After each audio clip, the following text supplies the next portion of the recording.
Hello Jharkhand board के प्यारे बच्चों, मैं हूं आपके टॉपर भैया और आज की इस वीडियो में हम आप सबको क्लास 12 के इंग्लिश कोर का जो एग्जाम होने वाला है साइंस वालों का कब, तो आप सबका एग्जाम जो होने वाला है यहाँ पे 20 फरवरी को। कब होने वाला है? 20 फरवरी को। और आप सबको पता होगा कि 5 मार्क्स का आपको बनाना पड़ेगा 4 क्वेश्चन, आपको पूछेगा 6 क्वेश्चन। ठीक है, तो वो हम वीडियो लेकर आ चुके हैं जिसका बच्चों को बेसब्री से इंतजार था। और वो पूछेगा आपका article writing, notice writing, report writing और लेटर राइटिंग। ये 4 टॉपिक से आपका क्वेश्चन आएगा और आप चारों बना के एकदम गर्दा उड़ा दीजिएगा। और इसका हम 4 वीडियो देने वाले हैं, वो भी ज्यादा बड़ा बड़ा नहीं, 15-15 मिनट का या फिर मैक्सिमम 20-20 मिनट का 4 वीडियो देखिए। और ये बड़ी वीडियो देखने से बहुत ज़्यादा फायदा है नहीं आपको। हम यहाँ पे लेटर राइटिंग, नोटिस राइटिंग और रिपोर्ट राइटिंग, आर्टिकल राइटिंग है ना। आर्टिकल का तो ये वाला बता देंगे इंपॉर्टेंट, ये वाला आप जो भी आएगा एग्जाम में खुद से बना लीजिएगा। लेकिन ट्रिक बताएंगे आपको रिपोर्ट का, है ना, नोटिस का और लेटर का। ये तीनों क्वेश्चन धरती का कोनो भी क्वेश्चन आ जाएगा ना, ये बना लीजिएगा। बाकी आर्टिकल में आपको थोड़ा सा दिक्कत हो सकता है, लेकिन हम आपको तरीका बता देंगे तो आप उसको भी 100% बना लीजिएगा। क्यों? अब यहाँ पे सवाल आता है, देखिए यहाँ पे क्या होता है ना, इंग्लिश में क्वेश्चन रिपीट नहीं करता है कभी भी, लेकिन हाँ एक ही बेसिस पर आता है ना। हम यहाँ पे देख चुके हैं कि जो क्वेश्चन है खास करके ये सब तो रिपीट करता है, लेकिन जो 3 नंबरिया क्वेश्चन है ना बुक वाला, वो एक भी रिपीट नहीं करता है ना। लेकिन हाँ उसी के जैसे आता है, तो हम आपको 5 सेट दिए हैं, 16 पढ़ लेना और जो हम 1-2 वीडियो अपलोड किए उसको देख लेना, उससे बाहर नहीं आएगा। वीडियो कहाँ मिलेगा? तो ऑब्जेक्टिव वाला वीडियो हमारे टॉपर भैया जैक वाले यूट्यूब चैनल पर मिलेगा, सर्च करके देख लेना। अभी 2 वीडियो अपलोड कर दिए हैं, सारा PYQ का, और जितना भी सब्जेक्टिव वाला है वो इसी चैनल पर मिलेगा, प्ले लिस्ट में चढ़ के देख लेना है। बहुत ज़्यादा हम लोग बात नहीं करेंगे, सीधा आते हैं। आज की इस वीडियो में हम लोग देखेंगे आर्टिकल राइटिंग, है ना। बहुत प्यारा सा है, ये 2024 में पूछा गया आर्टिकल राइटिंग, है ना, ये वाला। फिर 2025 का, ये 25 का, 24 का है, 24 के बाद 25 का, मतलब कुल मिला के आपको पढ़ना है जो जो इंपॉर्टेंट है बुलाएँ।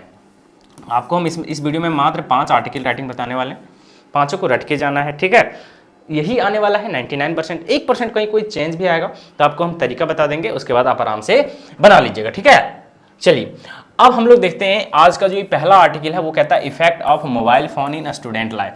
तो आर्टिकल एक तरह से आप लोग निबंध देखें, निबंध है ना, निबंध का नाम सुने होंगे। निबंध लिखो, गाय पर लेख लिखो, नहीं सुने बचपन में, है ना, तो गाय का 2 आंख होता है ना। तो just like same to same आपका आर्टिकल है, वही आर्टिकल एक तरह से, है ना। तो यहाँ पे आर्टिकल है किसके बारे में लिखना, तो मोबाइल फोन का इफेक्ट स्टूडेंट लाइफ पर क्या पड़ता है उसके बारे में, है ना। तो इसका हम तरीका बताते हैं आपको, ज़्यादा नहीं, इसको कम से कम 3 पैराग्राफ में आपको लिखना है। ठीक है, सबसे पहला पैराग्राफ रहेगा आपको इंट्रोडक्शन वाला। किसका रहेगा? तो आपका इंट्रोडक्शन वाला, ठीक है, यानी परिचय। यहाँ पे जैसे है मोबाइल फोन्स, तो स्टूडेंट लाइफ में मोबाइल फोन्स का मतलब थोड़ा परिचय देना कि मोबाइल फ़ोन्स का काम क्या होता है, ये कैसे होता है, ये कैसे काम करता है, ये सब चीज़ें। तो इंट्रोडक्शन पहले ही देना है, ऐसा नहीं कि पहले ही बता दो इसका फीचर्स, पहले ही बता दो इसका डिसएडवांटेज, पहले ही नहीं बताना है। पहला पैराग्राफ में आपको इंट्रोडक्शन देना है, किसी भी कोई भी टॉपिक आ जाए आपको, है ना, चाहे वो चाइल्ड लेबर आ जाए, है ना, चाहे वो चाइल्ड मैरिज आ जाए, बचपन में जो शादी हो जाता है ना, वो सब आ जाए, है ना। वो हाँ ज़रूर आएगा, मज़ा आएगा लिखने में, है कि नहीं। तो वो सब आ जाए, पहले इंट्रोडक्शन दो। ठीक है, पहले इंट्रोडक्शन दो, फिर दूसरा में प्रयास करना उसका एडवांटेज, है ना, और लास्ट में उसका डिसएडवांटेज, और थोड़ा सा उसी में कंक्लूजन कर देना, है ना। तो लगभग 3 से स्टेप में आपको लिखना है। सबसे हम ईजी सेंटेंस में लाएँ, ऐसा पूरे यूट्यूब पर आपको इतना आसान भाषा में नहीं मिलेगा, हर एक लाइन आपको पढ़ते ही समझ में आ जाएगा। ठीक है, तो हम लोग सबसे पैराग्राफ में ये क्वेश्चन रहेगा, आपको आंसर दीजिएगा, यहाँ पे ऐसे लिखिएगा आंसर, ठीक है, और लिखना शुरू कर दीजिएगा। ठीक है, तो कैसे लिखेंगे हम लोग, सबसे पहले यहाँ पे देखिए लिखा हुआ है, इसको तो हम इसका PDF नहीं चाहते हैं, इसका नहीं, सारा जितना letter writing, notice writing, report writing जितना भी बताएंगे सबका PDF चाहते हैं। वीडियो के डिस्क्रिप्शन में टेलीग्राम और व्हाट्सअप चैनल का लिंक है, दोनों ग्रुप में जुड़ जाना है। हम कुछ देर के बाद इसका वहाँ पे PDF अपलोड कर दे रहे हैं। ठीक है दोस्तों, तुरंत अपलोड कर देंगे वीडियो बनाते ही। ठीक है, तो सबसे पहले लिखेंगे कि mobile phones have become very common in student life. कहने का मतलब क्या है कि आज के दिनों में स्टूडेंट लाइफ की कहीं बात किया जाए, यानी कि विद्यार्थियों के जीवन में बात किया जाए, तो मोबाइल का होना कॉमन है, मतलब सबके पास लगभग का मोबाइल होता है। और आज के ज़माने में 11th-12th का हो गया, मोबाइल नहीं होता, ऐसा हो नहीं सकता है कि नहीं। चलिए, और रखना भी चाहिए। आगे लिखा है, देख सकते हैं, आगे लिखना है हम लोगों को कि ऑलमोस्ट एवरी स्टूडेंट, इसको अपने लैंग्वेज में भी लिख सकते हैं, हमारा लैंग्वेज पढ़ लीजिए। जो बच्चे नहीं लिखने जानते हैं वो रट लेना है, और जो बच्चे जानते हैं खुद से लिख सकते हैं, वो खाली तरीका देख लीजिए, फिर खुद से लिख लीजिएगा, है ना। चलिए लिखेंगे अगला आगे कि almost every student use a mobile phone today, है ना, यानी लगभग सभी बच्चे जो हैं वो आज के दिनों में मोबाइल फ़ोन यूज़ करते हैं। कहते हैं it helps students in many way, है ना, ये स्टूडेंट को कई तरीकों में हेल्प करता है। देखो इंट्रोडक्शन में आप यहाँ लिखें, ये वाला मेन समझो, ठीक है। अब इसका हम लोग यूज़ लिखते हैं, है ना। तो स्टूडेंट लाइफ में इसका यूज़ क्या है, तो यहाँ पे लिखेंगे कि it helps study in many way, है ना। यह हेल्प करता है स्टडी में, यानी कि पढ़ाई लिखाओं में कई तरीकों से, मैंने भी मानी कि कई तरीकों से, है ना। आगे लिखेंगे यहाँ पे कि they can attend online class, जैसे कि ऑनलाइन क्लास लेना हो, जैसे अभी हम ऑनलाइन ही एक तरह से आप लोगों को पढ़ा रहे हैं ना। कुछ दिन पहले हमारा कोर्स चल रहा था, वहाँ भी ऑनलाइन पढ़ा रहे थे। कुछ दिन के बाद आपके 11th वाले भाई लोग जो आएंगे, है ना, उसको भी हमारा कोर्स खरीदने बोलिएगा, जो हमारा वरदान बैच आ चुका है वो सब भी ऑनलाइन पढ़ेंगे। आप कुछ दिनों के बाद आप किसी एग्जाम की तैयारी कीजिएगा, वो भी ऑनलाइन पढ़ेंगे। खैर हम लोग कम समय लेंगे और ज़्यादा स्पीड में थोड़ा चलेंगे। फिर सर्च फॉर इन्फॉर्मेशन, है ना, और बहुत सारी जानकारी को सर्च करने में हेल्प करता है।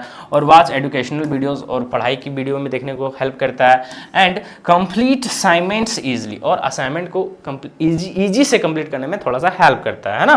जैसे मान लो कोई क्वेश्चन है, उसका आंसर आप नहीं पता है, तो टीचर को फोन लगा के पूछोगे, फिर बोलो नहीं तो सर्च कर लो गूगल में, है ना। ये सब चीज़ें तो असाइनमेंट सॉल्व करने में हेल्प करता है।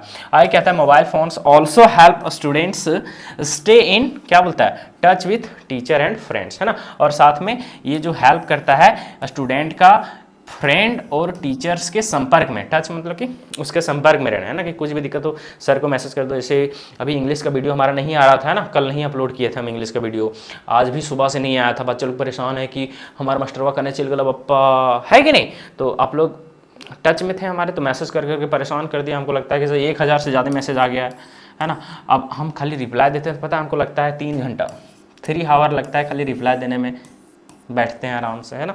और अभी वीडियो भी बनाना रहता है, थोड़ा सा माथा दर्द भी करता है, इतने दिन से पढ़ा रहे हैं सब, एकदम क्या बोलें, अकेले सब कुछ करना पड़ता है यार। खैर हम लोग बाद में बात करेंगे, अभी समय नहीं है ना, इसलिए चलो आगे आ जाते हैं। आगे लिखेंगे, ये हो गया फर्स्ट पैराग्राफ। फिर थोड़ा सा एक लाइन छोड़ेंगे, फिर लिखेंगे हम लोग however too much used of mobile phones can be harmful. अब इसका डिसएडवांटेज है ना, कि हम लोग कहीं मोबाइल फ़ोन का यूज़ टू मच करेंगे, मतलब बहुत ज़्यादा करेंगे, तो ये हार्मफुल है, हम लोगों के लिए क्या है, हानिकारक है। लिखेंगे many students spends hours playing games, बहुत सारे लोग गेम खेलता है, पबजी हो गया, है ना। बोल हाँ सर पबजी खेलेंगे सर, ज़्यादा नहीं बोलेंगे तो बोलेगा मस्ट वो खेला है लगता है कि नहीं।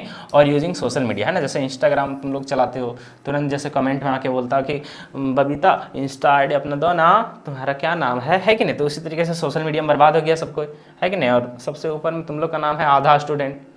आगे कहता है कि this waste time and affect their studies, है ना। और इससे क्या होता है कि टाइम वेस्ट होता है, समय की बर्बादी होती है, और उसका स्टडी प्रभावित होता है। इफेक्टेड मतलब क्या होता है, अफेक्ट मतलब प्रभावित होता है ना।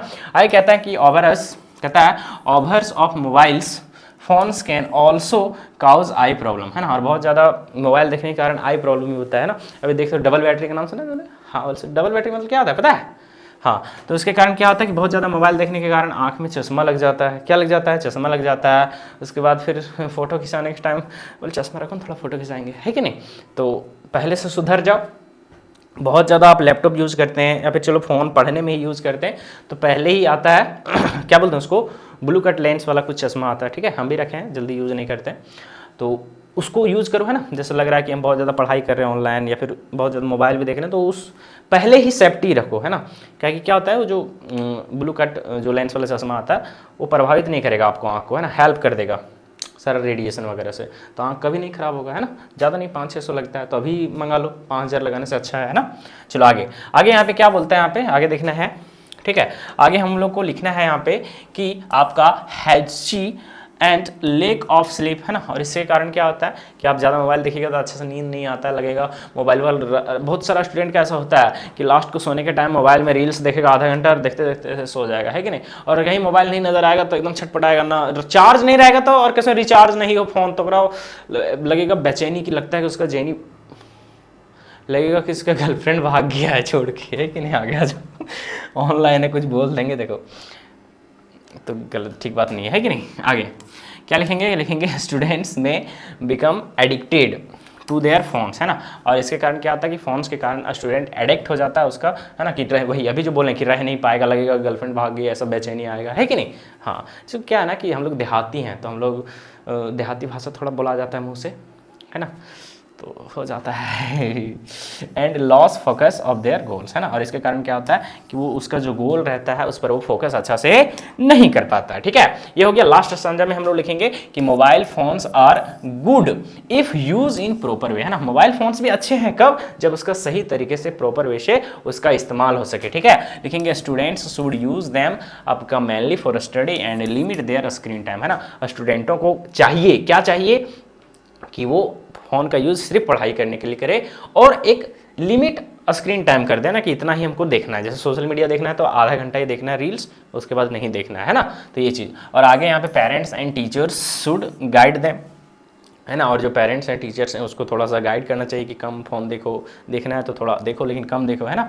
और proper balance is very important, और प्रॉपर बैलेंस यानी फ़ोन यूज़ भी करना है और अच्छे से यूज़ करना है, इसके बीच में बैलेंस बनाना बहुत ज़्यादा क्या है, ज़रूरी है, आवश्यक है। कहता है if student use mobile phone आपका wisely they can improve their knowledge and skill, है ना। कहीं वो अपने फ़ोन्स को कैसा यूज़ करे, एकदम सही तरीके से यूज़ करे तो अपने वो नॉलेज को भी इम्प्रूव कर सकता है, बहुत सारा स्किल भी सीख सकता है ना फ़ोन के जरिए। तो इतना लिखना है। बच्चों का सवाल है कि भैया जैसे मान लीजिए चलिए 5 नंबर में आएगा क्वेश्चन, आपका ये आर्टिकल राइटिंग है तो कितना लाइन में लिखना है। बहुत सारे बच्चों का सवाल आता है, ज़्यादा नहीं लिखना है। देखिए सर आपको 3-3 ज़्यादा नहीं लिखना है, आपको 3-3 लाइन लिखना है ना। यहाँ पे तो बहुत सारा लिखा हुआ है, ठीक है। आपको मैक्सिमम आपको 3 लाइन, कहने का मतलब क्या है कि 3 पार्ट में लिखना है आपको, है ना।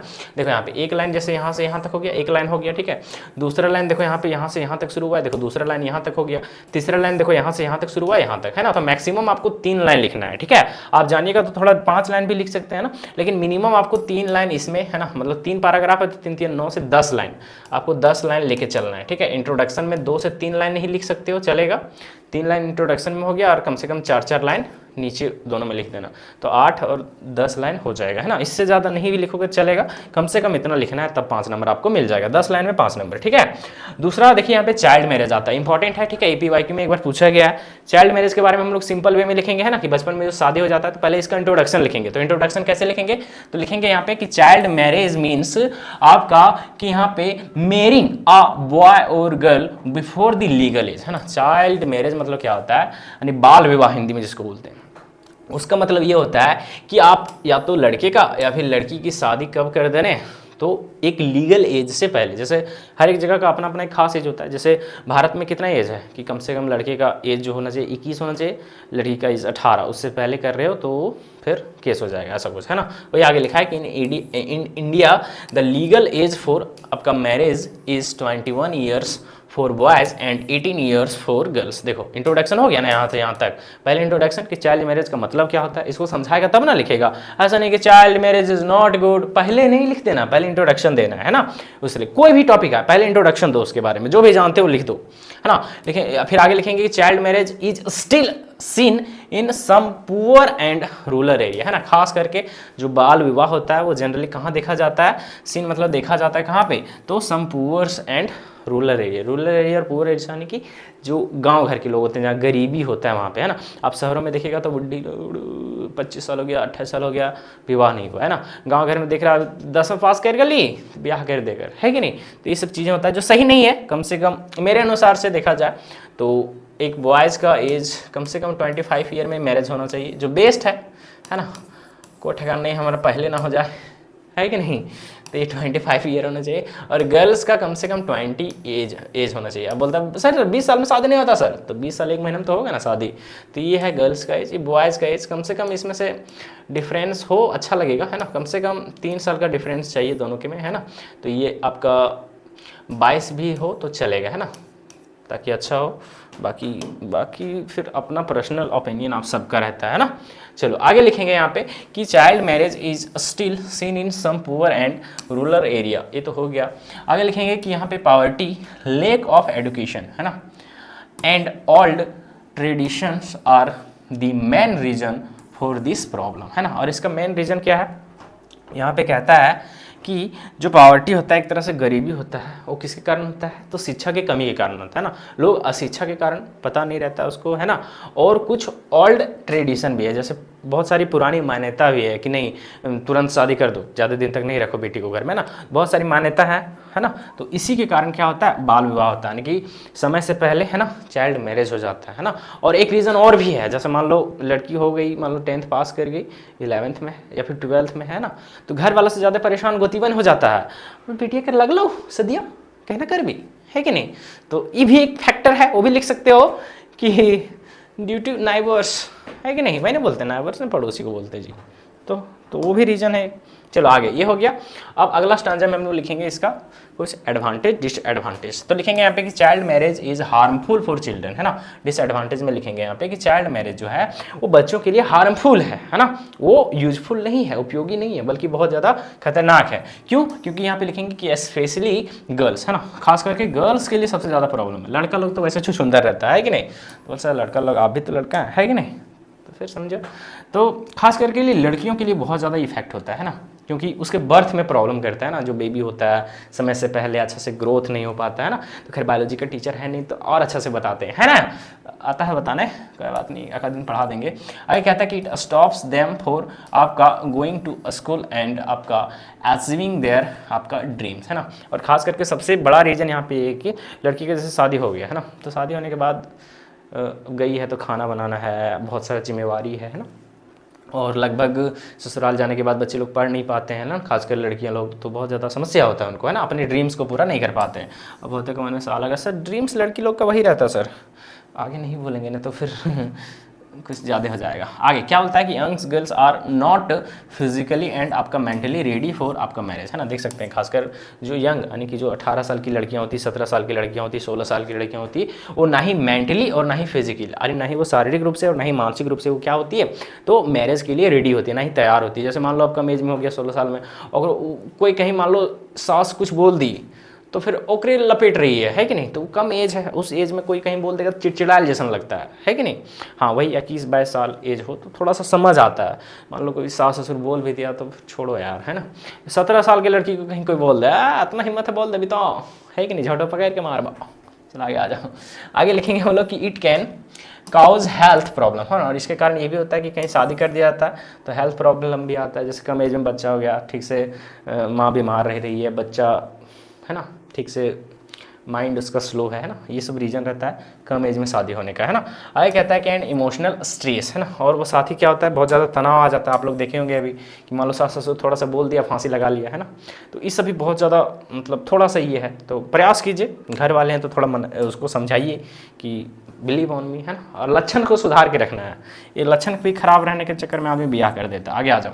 फिर आगे लिखेंगे they also have to take big responsibilities at the very young age. और शादी के बाद क्या होता है कि एक बहुत बड़ा जिम्मेवारी आ जाता है ना, कि पूरे घर को संभालना है ना, तो वो कम एज में पॉसिबल नहीं हो पाता है। लास्ट पॉइंट हम लोग यहाँ पे लिखेंगे, ठीक है। दीदी ककरो खराब लगता तो बुरा ना मानियो, ठीक हो, तो इनके भाई बहन माइंड के मरा पढ़ा रहा लियो। आगे आ जाओ, खोटा समझ में आता है आप लोगों को रही। आगे लिखेंगे लास्ट में कि the government has made law to stop child marriage, है ना। इसके लिए क्या होता है कि गवर्नमेंट भी नियम लाया है चाइल्ड मैरिज को रोकने के लिए, है ना। चाइल्ड मैरिज को रोकने के लिए कि कम एज में शादी करोगे तो फिर जेल जाना पड़ेगा, जुर्माना ये, लेकिन गवर्नमेंट को पता चलेगा तब ना, है कि नहीं। आगे but only law are not enough, लेकिन सिर्फ नियम ही जरूरी नहीं है। नियम तो बहुत खराब बनता है, लेकिन नियम को लागू होना पड़ता है ना। और लागू कोई नियम कभी भी समाज को बदल नहीं सकता है। ये तो ये बहुत को बोलता है ना कि सरकार अच्छा नियम नहीं लाता है। अरे बाबू सरकार क्या करेगा, सरकार का काम है नियम लाना, लेकिन उसका पालन करने का काम लोगों का होता है। फिर कुछ बोल दोगे तो भाई बोलेगा तुम ज़्यादा पढ़ गया ना, है कि नहीं। तो जब तक आप खुद नहीं चाहिएगा ना तब तक कुछ नहीं हो सकता है ना। सरकार कुछ नहीं कर सकती, आप खुद को बदलिए फिर पूरा देश बदलेगा, ठीक है। आगे आ जाते हैं।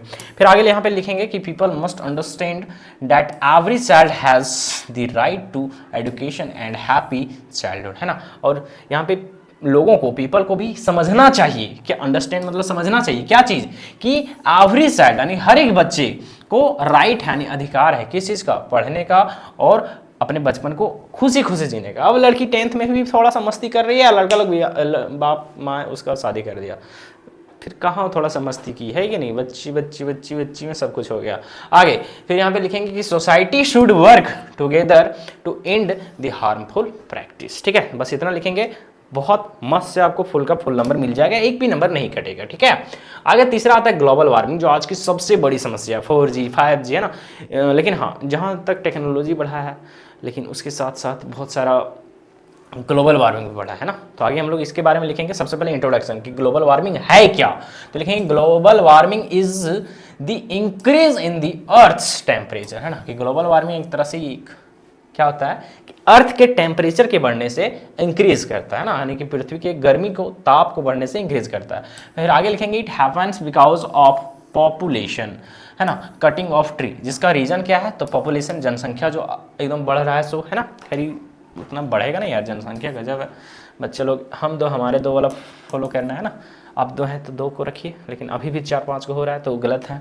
फिर ट्री, पेड़ पौधे को काटा जा रहा है ना, and burning of fuels like coil and petrol, है ना, और बहुत ज़्यादा गाड़ियाँ चलती है जिसके कारण ईंधन जलते हैं ना, फ्यूल जलता है, कोयला जलता है, उसके कारण क्या होता है, तो आपका टेम्परेचर बढ़ता है और आपका ग्लोबल वार्मिंग होता है। फिर आगे लिखेंगे कि these activities increase harmful gas in the air, और ये क्या करता है, तो ये हवा में हार्मफुल यानी कि जो नुकसानदेह गैस होता है उसको बढ़ाता है इसके कारण, है ना। अगला पॉइंट में लिखेंगे कि global warming cause many problem, है ना, ग्लोबल वार्मिंग का डिसएडवांटेज क्या है कि इसके कारण बहुत सारी समस्याएं उत्पन्न होती है।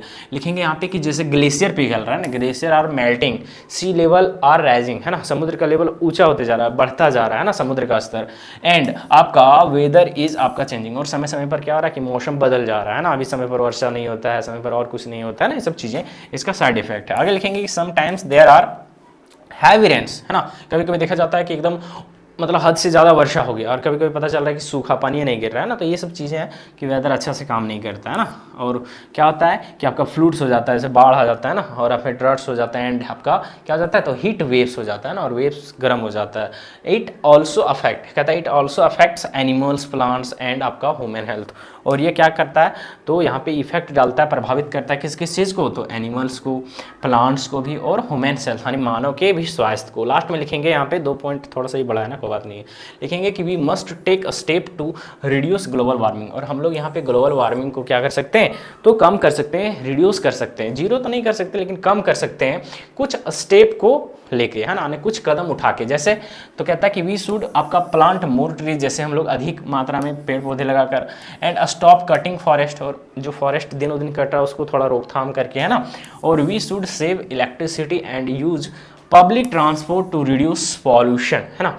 हम लोग क्या कर सकते हैं कि हम लोग यहाँ पे जो है वो इलेक्ट्रिसिटी, जैसे अभी क्या है ना कि बॉल जल ही रहा है, तो हम लोग एक उपयुक्त मात्रा में इलेक्ट्रिसिटी का यूज़ करके, और हम लोग पब्लिक ट्रांसपोर्ट को रिड्यूस करके, जैसे बहुत ज़्यादा आना जाना होता है उसको थोड़ा सा कम करके, है ना, जैसे हर जगह गाड़ी से नहीं जाना है ना, गाड़ी भी है तो कुछ देर पैदल कभी कभी चला करो, तो उसके कारण क्या कर सकते हैं हम लोग, थोड़ा सा यहाँ पे पॉल्यूशन को कम कर सकते हैं, ठीक है, प्रदूषण को। और आगे कहता है यहाँ पे कि यूजिंग सोलर एंड आपका wind energy can also help, और सोलर सिस्टम जैसे कि जो ऊर्जा के ऐसे स्रोत जो जिससे धुआं नहीं निकलता है ना, उस सब का यूज़ करके भी हम लोग इसको कम कर सकते हैं। लास्ट में हम लोग लिखेंगे if we do not act ना, यदि हम लोग ऐसा नहीं करेंगे तो the future will be dangerous, तो हमारा भविष्य बहुत ही ज़्यादा क्या हो जाएगा, तो डेंजर बन जाएगा। और आगे यहाँ पे कहता है प्रोटेक्टिंग दी आपका इन्वायरमेंट इज आवर ड्यूटी, और हमारे इन्वायरमेंट यानी हमारे वायुमंडल को, हमारे क्षेत्र को प्रोटेक्ट करके बचा के रखना, ये हमारा क्या है, एक कर्तव्य है। और small actions by every person can make a big different, है ना, और हमारा एक छोटा सा प्रयास, स्मॉल एक्शन मतलब हमारा एक छोटा सा प्रयास, कहीं हर एक व्यक्ति छोटा छोटा सा प्रयास करे, कहीं हर कोई एक एक पौधा भी कहीं लगाए, तो पूरे भारत में 1 करोड़ से ज़्यादा पौधा लग जाएगा, है ना, 1 करोड़ कितना 130 करोड़ है ना आबादी, तो समझो 100 करोड़ पौधा लग जाएगा, वो भी एक दिन में, तो बदलाव आ सकता है ना, लेकिन हर एक कोई स्टेप उठाएगा तो ये लिखना है। अगला देखिए यहाँ पे 4th नंबर, ज़्यादा नहीं 5 है, ठीक है, कहता है कि यहाँ पे कि फिलिंग स्टेट्स, देखो ये आपका 2026 के लिए इंपॉर्टेंट है क्योंकि मॉडल सेट में दिया गया है ना, कि फिलिंग स्टेट्स एंड आपका anxious due to upcoming board examination, है ना, कि आने वाले बोर्ड एग्जामिनेशन के लिए क्या है, तो बहुत ज़्यादा स्ट्रेस है, तनाव है ना, लेकिन मेरे आने के बाद तो सब दूर हो गया होगा ना, तो उस पर लिखना है एक आपको आर्टिकल, ठीक है। तो कैसे लिखेंगे कि board exam are very important for student, है ना, विद्यार्थियों के लिए उसका बोर्ड एग्जाम बहुत ज़्यादा इंपॉर्टेंट होता है ना, कि वो 2 साल क्या पढ़े हैं ना, या फिर साल भर 2 साल क्या पढ़े हैं, या फिर 10th वालों के लिए वो 10 साल तक क्या पढ़े हैं, उसका एक क्या रहता है, वो रिप्रेजेंटेशन रहता है कि आप प्रस्तुत कीजिए कि आप क्या पढ़े हैं, ठीक है, तो स्टूडेंट के लिए बहुत ज़्यादा इंपॉर्टेंट है। आगे लिखेंगे कि यहाँ पे as exam come near many students feel stressed, है ना, लेकिन जैसे जैसे यहाँ पे एग्जाम नज़दीक आता है तो बहुत सारे स्टूडेंट क्या होते हैं, तो खुद को एकदम तनावपूर्ण महसूस करते हैं, क्या कि साल भर पढ़ता नहीं है, साल भर देख रहता है सुंदर सुंदर चेहरे पे, आगे आ जाओ। फिर लिखेंगे यहाँ पे कि they worry about their results and fear failure, है ना, और वो चिंतित रहते हैं किसके बारे में, तो अपने रिजल्ट्स के बारे में, है ना, अपने रिजल्ट्स के बारे में और अपने यहाँ पे फेलियर के बारे में, क्योंकि कहीं फेल तो नहीं हो जाएंगे, है ना। और पेरेंट्स एक्सपेक्टेशंस एंड आपका कंपटीशन ऑल्सो इंक्रीज प्रेशर, है ना, और उसके जो जैसे फैमिली वाले हैं तो वो एक्सपेक्टेशन क्या कर रहे हैं कि मेरा बच्चा अच्छा रिजल्ट आएगा, है ना, और बच्चा अगर कौन रिजल्ट आएगा ओकरे पता है कि वो रील्स देख के एकदम साल भर गुजारा है कि नहीं, तो वो तो और परेशान रहता है कि कहीं कम नंबर आ जाएगा, घर वाले दौड़ा दौड़ा के मारेगा, है कि नहीं। तो ये भी एक रीजन रहता है जो उसको स्ट्रेस में डाल देता है बच्चों को, है ना। चलिए आगे आ जाते हैं, ठीक है। तो इसलिए आपके कहीं कोई भाई बहन होंगे तो उसको बोलो कि अभी से पढ़ो, ठीक है, स्टार्टिंग से पढ़ो, कम कम पढ़ो, स्टार्टिंग से पढ़ो। इसलिए हम इस बार फुल कोर्स ला रहे हैं और सस्ता में ला रहे हैं ताकि बच्चे लोग कम से कम वह बहाने थोड़ा सा तो पढ़ेगा। आगे कहता है यहाँ पे कि too much stress can affect health and study, और बहुत ज्यादा तनाव क्या कर सकता है, तो प्रभावित कर सकता है स्वास्थ्य को और उसके पढ़ाई को। एक तो दिमाग पर लेगा टेंशन तो ठीक से याद भी नहीं होगा और उसके स्वास्थ्य भी खराब होगा। लिखेंगे आगे कि स्टूडेंट्स में फील ट्राइड, आपका नर्वस एंड आपका अबल टू आपका कंसंट्रेट, और इसके कारण जब तनाव में रहेगा तो वो खुद को नर्वस एकदम महसूस करता है, एकदम पूरा कि कुछ नहीं होगा हमसे, है ना, एकदम। फिर अनेबल टू आपका कंसंट्रेट, कि वो कंसंट्रेट नहीं कर पाता चीज़ों को, हमेशा एकदम छटपटाया लगता है उसको, है ना। फिर आगे लिखेंगे but some stress is normal and can help student work harder, लेकिन कुछ स्ट्रेस ऐसा भी होता है, जैसे मान लो वो कुछ नहीं पढ़ा है और एग्जाम का डेट आ गया तो वो कम से कम वह बहाने तो कुछ ना कुछ पढ़ेगा ना। तो कुछ स्ट्रेस ऐसा भी होता है, कहीं नॉर्मल स्ट्रेस है तो वो हेल्प करता है स्टूडेंट को वर्क करने में कि नहीं काम करो, ठीक है। लेकिन ज़्यादा स्ट्रेस जो होता है नुकसानदेह होता है, ठीक है। आगे यहाँ पे लिखेंगे प्यारे दोस्तों यहाँ पे कि स्टूडेंट्स शुड मेक आपका प्रॉपर स्टडी प्लान एंड आपका फॉलो अ टाइम टेबल, है ना। स्टूडेंट को शुरुआत से ही, है ना, तुम ज़्यादा नहीं 3 घंटा रोज पढ़ो, है ना, शुरू से। जैसे कि आप आपके 11th के लिए इसको सुधारना जरूरी रहेगा। 11th वालों के लिए आप 3 घंटा ही रेगुलर पढ़ो सर, है ना।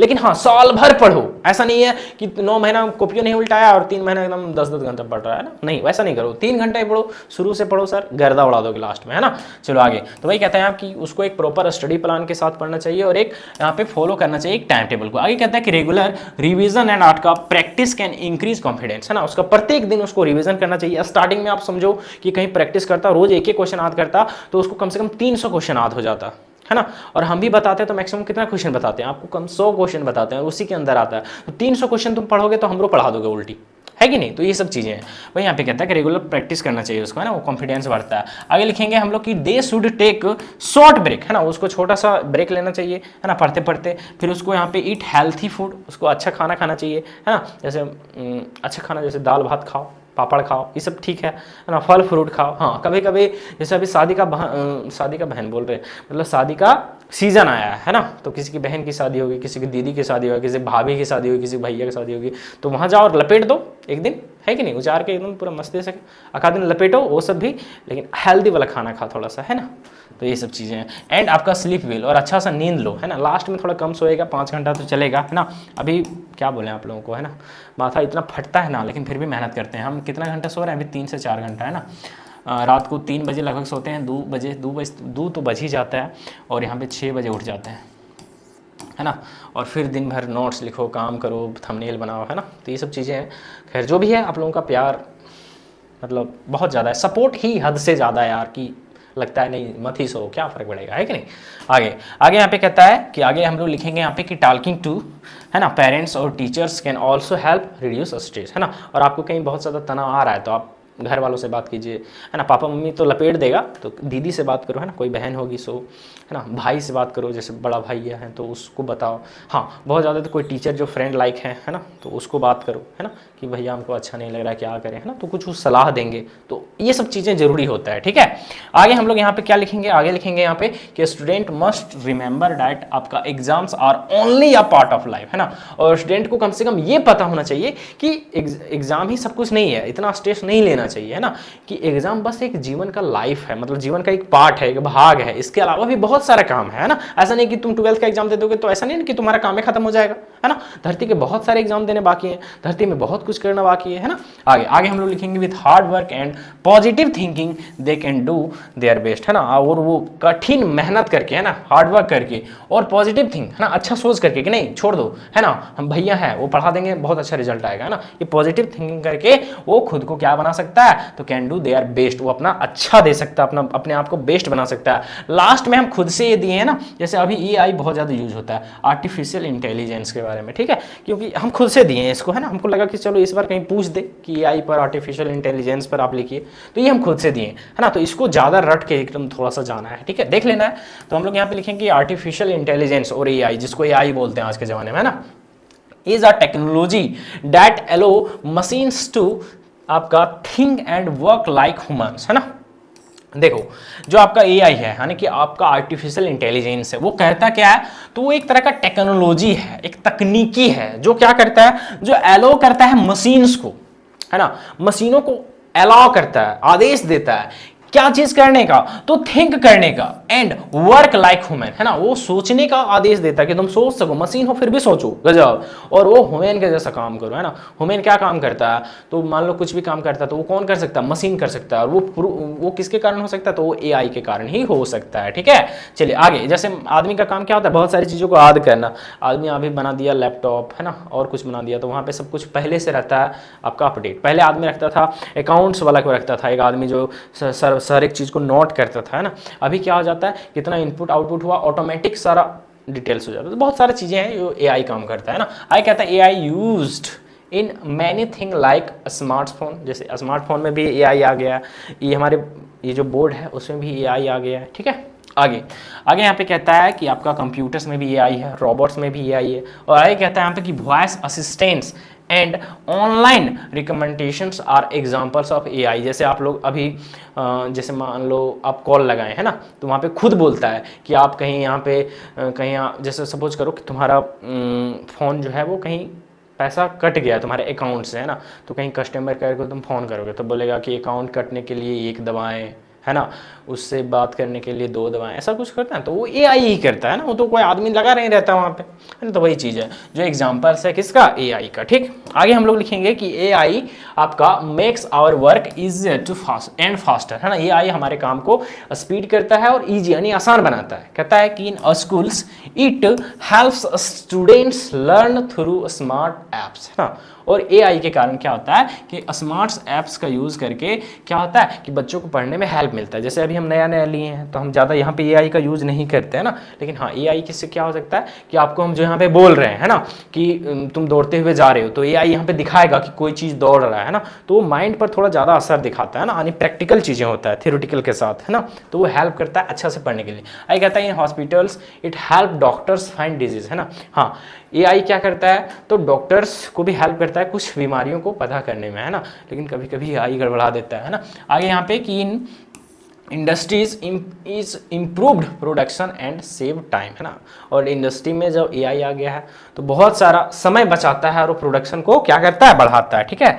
लास्ट में हम लोग यहाँ पे लिखेंगे कि however AI also has some disadvantage, लेकिन इसके अलावा भी एआई का कुछ जो है वो डिसएडवांटेज भी है ना, यानी कुछ उसका नुकसान भी है कि इट में रिड्यूस सम जॉब, जैसे कि बहुत सारा जॉब को ख़त्म कर दिया, है ना, बिकॉज क्योंकि कहता है machines can do work automatically, क्योंकि मशीन्स जो है वो लगभग ऑटोमेटिकली काम करता है। जैसे कहने का मतलब किसी भी काम को करने में पहले मान लो 40 आदमी का यूज़ होता था, ठीक है, 40 वर्कर्स का यूज़ होता था, लेकिन जब एआई यानी कि जब मशीन्स आ गए बहुत सारे, तो जो 40 आदमी का काम है वो अब 3 कोई या फिर 2 कोई मिल के कर देता है, क्योंकि बाकी काम कौन करता है, मशीन करता है, और मशीन को ऑपरेट कर देता है 2-3 आदमी मिलके, है ना। तो यहाँ पे मान लो देखा जाए तकरीबन 35 से 37 लोगों का काम क्या हो गया, खा गया कौन, एआई, है ना, तो एक इसका ये डिसएडवांटेज है। और देयर आर ऑल्सो आपका कंसर्न्स अबाउट आपका क्या बोलता है यहाँ पे प्राइवेसी एंड सेफ्टी, और इसके अलावा भी बहुत सारा प्राइवेसी और सेफ्टी भी जो है वो आजकल नहीं रह गया है ना, क्योंकि एआई बहुत सारी चीज़ों को डिटेक्ट कर लेता है ना। आप फोटो को डिलीट कर दिए या फिर एआई से आप अपना फोटो भी बनाएं तो आपकी फोटो को क्या कर लेगा, तो कलेक्ट करके रख लेता है, फिर उसका वो गलत यूज भी कर सकता है ना, अभी नहीं कर रहा लेकिन भविष्य में कर सकता है। आगे यहाँ पे लिखेंगे लास्ट में कि एआई इज आपका growing very fast in today, आज के ज़माने में, टूडेज वर्ल्ड में, आज के दिनों में पूरे विश्व में एआई बहुत ज़्यादा तेज़ी से ग्रो कर रहा है, और इफ़ यूज्ड आपका परली कहता है it can improve our lives and help in the आपका डेवलपमेंट ऑफ सोसाइटी। और इसका हम लोग कहीं सही तरीके से एआई का यूज करना सीख जाएं तो हम अपने सोसाइटी का बहुत ज़्यादा डेवलपमेंट कर सकते हैं, इसका विकास कर सकते हैं। ये टोटल 5 आपका आर्टिकल्स था, इसको रट के जाना है। बाकी कॉन्सेप्ट हम बता दिए है ना, सिंपल भाषा में लिखना है, 10 लाइन में मैक्सिमम आपको लिखना है।